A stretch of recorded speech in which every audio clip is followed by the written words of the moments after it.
warahmatullahi wabarakatuh. Halo anak-anak hebat, apa kabar kalian hari ini? Semoga kalian semua selalu sehat, bahagia, dan tetap semangat belajar.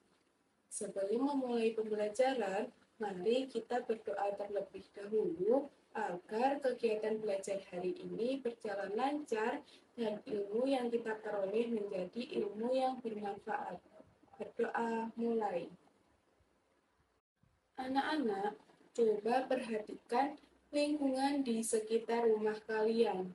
Apakah di rumah kalian terdapat tanaman cabai, bunga, atau singkong? Wah, pasti banyak yang menjawab ada ya. Tanaman-tanaman tersebut dapat tumbuh dengan baik dan jumlahnya bisa semakin banyak. Nah, pernahkah kalian berpikir bagaimana tanaman-tanaman itu dapat bertambah banyak? Apakah semua tumbuhan berkembang biak dengan cara yang sama? Sekarang, coba bayangkan bagaimana jika di sekitar kita tidak ada tumbuhan. Tentu lingkungan akan terasa panas dan gersam.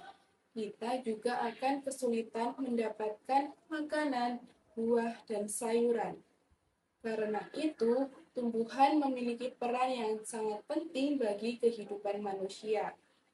Nah, pada pembelajaran hari ini, kita akan belajar tentang cara tumbuhan berkembang biak, membuat laporan hasil pengamatan, mengenal negara-negara ASEAN, dan mempelajari cara membuat stek tanaman. Yuk, kita mulai pembelajaran hari ini. Anak-anak, tumbuhan merupakan makhluk hidup yang dapat tumbuh dan berkembang biak. Perkembangbiakan adalah proses menghasilkan individu baru agar suatu jenis makhluk hidup tidak punah. Secara umum, tumbuhan berkembang biak dengan dua cara, yaitu generatif dan vegetatif. Perkembangbiakan generatif terjadi melalui proses penyerbukan dan pembuahan yang menghasilkan biji. Biji tersebut kemudian tumbuh menjadi tanaman baru. Penyerbukan dapat dibantu oleh angin, air, serangga, maupun hewan. Contoh tumbuhan yang berkembang biak secara generatif adalah mangga, rambutan, jeruk, padi, dan jagung. Kemudian perkembangbiakan vegetatif. Perkembangbiakan vegetatif sendiri dibagi menjadi dua, yaitu vegetatif alami dan vegetatif buatan. Vegetatif alami terjadi tanpa bantuan manusia. Tumbuhan menggunakan bagian tubuhnya sendiri untuk menghasilkan tanaman baru. Contohnya, tunas pada pisang dan bambu, rimpang atau rizoma pada jahe, kunyit, dan lengkuas, umbi lapis pada bawang merah, serta geragi pada stroberi. Kemudian, vegetatif buatan. Vegetatif buatan dilakukan dengan bantuan manusia. Tujuannya untuk memperoleh tanaman baru yang memiliki sifat sama dengan induknya. Contohnya adalah stek, cangkok, okulasi, sambung pucuk, dan merunduk. Salah satu cara yang mudah dilakukan adalah stek tanaman. Nah, nanti kita akan mempelajari stek lebih lanjut pada kegiatan proyek. Nah, sekarang kita sudah mengetahui berbagai cara tumbuhan berkembang biak. Namun, bagaimana caranya agar hasil pengamatan tentang tumbuhan dapat disampaikan kepada orang lain dengan jelas? Nah, untuk itulah kita perlu mempelajari teks laporan hasil pengamatan. Anak-anak, pernahkah kalian mengamati suatu tanaman atau benda di sekitar kalian?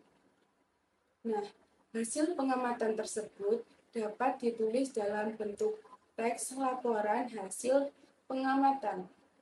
Teks laporan hasil pengamatan adalah teks yang berisi informasi berdasarkan hasil pengamatan yang dilakukan secara langsung.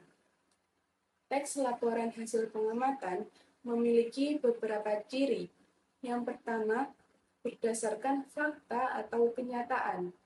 Kedua, menggunakan bahasa yang jelas dan mudah dipahami. Ketiga, disusun secara sistematis. Dan keempat, memberikan informasi yang objektif. Agar mudah dipahami, teks laporan hasil pengamatan memiliki struktur yang terdiri atas judul, tujuan pengamatan, alat dan bahan, langkah-langkah pengamatan, hasil pengamatan, dan kesimpulan. Dengan membuat laporan hasil pengamatan, kita dapat menyampaikan hasil pengamatan secara jelas dan teratur.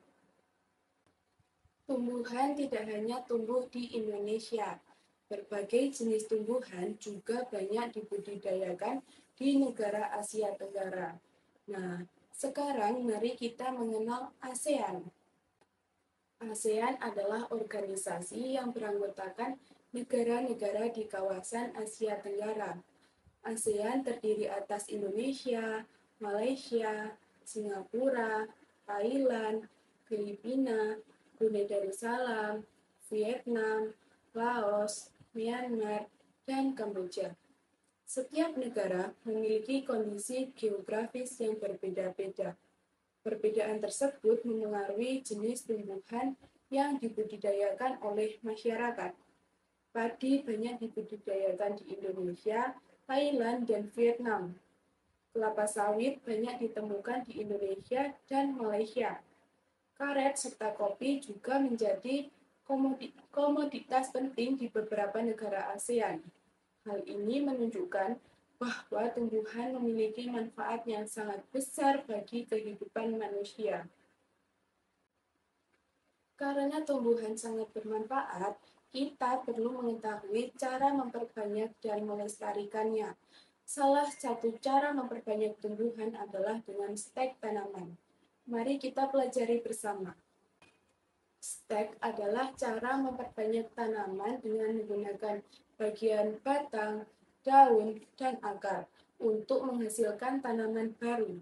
Stek dibedakan menjadi 3 jenis, yaitu stek batang, stek daun, dan stek akar. Contoh stek batang dapat dilakukan pada singkong, mawar, dan bunga kertas. Sebelum melakukan stek, kita perlu menyiapkan alat dan bahan seperti batang tanaman, tanah, kompos, wadah tanam, pisau, serta penggaris. Langkah pertama, pilih batang yang sehat dan kuat. Kemudian, potong batang dengan ukuran yang sesuai. Siapkan media tanam berupa campuran tanah dan kompos. Nah, setelah itu, tanam batang ke dalam media tanam dan siram secukupnya.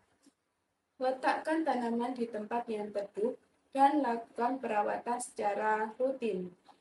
Stek yang berhasil biasanya ditandai dengan munculnya tunas baru, daun yang tetap segar, dan batang yang tidak membusuk. Melalui stek, kita dapat memperbanyak tanaman dengan lebih cepat serta membantu menjaga kelestarian lingkungan.